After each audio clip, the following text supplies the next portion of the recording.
Hare Krishna, Radhe Radhe. Welcome to my channel. आशा करती हूँ आप अच्छे होंगे, स्वस्थ होंगे और मंगल में होंगे। आप सभी को 2025 में हरियाली तीज की ढेर सारी शुभकामनाएं। आज इस वीडियो में आपके लिए मैं लेकर आई हूँ हरियाली तीज की बहुत ही सुंदर कथा। कथा पावन पवित्र फलकारी है, बड़ी मन भाव से सुनिएगा। भगवान शिव ने पार्वती मैया को उनके पूर्व जन्म के बारे में याद दिलाने के लिए यह कथा सुनाई थी। हरियाली तीज व्रत कथा इस प्रकार है, आइए सुनते हैं। यह कथा सुनाई थी। हरियाली तीज व्रत कथा इस प्रकार है, आइए सुनते हैं। पहले एक जयकारा लगाते हैं। बोलिए भोले शंकर पार्वती मैया कार्तिक संग गणेश जी की जय।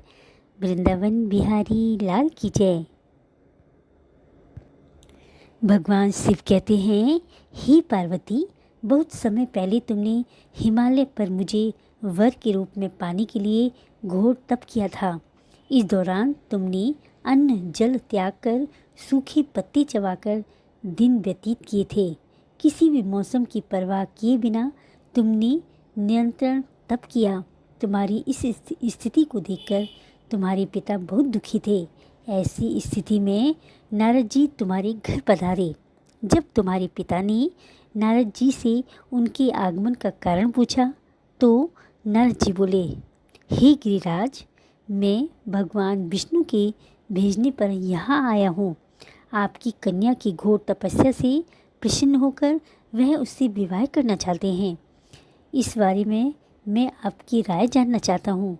नारद जी की बात सुनकर पर्वतराज अति प्रसन्नता के साथ बोले, हे नारद जी, यदि स्वयं भगवान विष्णु मेरी कन्या से विवाह करना चाहते हैं तो इससे बड़ी और क्या बात हो सकती है। मैं इस विवाह के लिए तैयार हूँ। फिर शिवजी पार्वती जी से कहते हैं, तुम्हारे पिता की स्वीकृति पाकर नारद जी विष्णु भगवान के पास गए और यह शुभ समाचार सुनाया। लेकिन जब तुम्हें इस विवाह के बारे में पता चला तो तुम्हें बहुत दुख हुआ। तुम मुझे यानी कैलाशपति शिव को मन से अपना पति मान चुकी थी।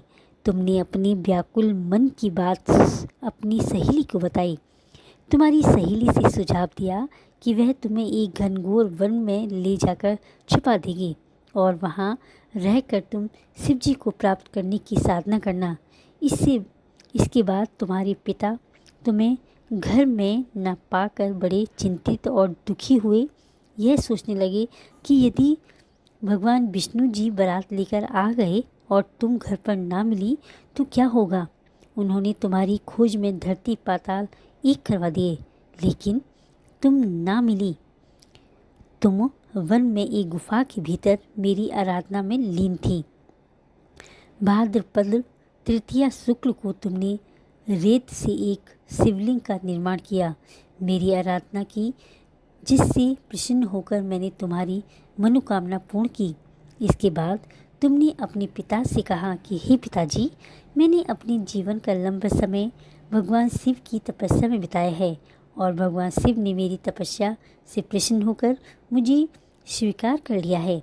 अब मैं आपके साथ एक ही शर्त पर चलूँगी कि आप मेरा विवाह भगवान शिव के साथ ही करेंगे। पर्वतराज ने तुम्हारी इच्छा स्वीकार कर ली और तुम्हें घर वापस ले गए। कुछ समय बाद हमारा विवाह किया। भगवान शिव ने इसके बाद कहा कि हे पार्वती, तृतीया को तुमने मेरी आराधना करके जो व्रत किया था उसी के परिणाम स्वरूप हम दोनों का विवाह संभव हो सका। इस व्रत का महत्व यह है कि इस व्रत को पूर्ण निष्ठा से करने वाली प्रत्येक स्त्री को मनोवांछित फल देता हूँ।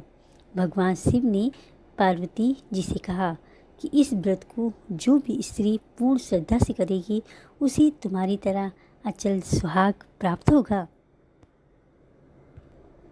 बोलिए भोले शंकर पार्वती मैया कार्तिक संग गणेश जी की जय। हमारे राधा कृष्ण भगवान की जय। अगर वीडियो अच्छी लगी हो तो लाइक करें, कमेंट करें, मीनूज़ लाइफ स्टाइल को सब्सक्राइब करें। ऐसे ही सुंदर सुंदर अच्छी अच्छी वीडियो देखने के लिए बेल आइकन को भी ज़रूर प्रेस करें। हरे कृष्णा, राधे राधे। कल मिलते हैं एक नई वीडियो के साथ।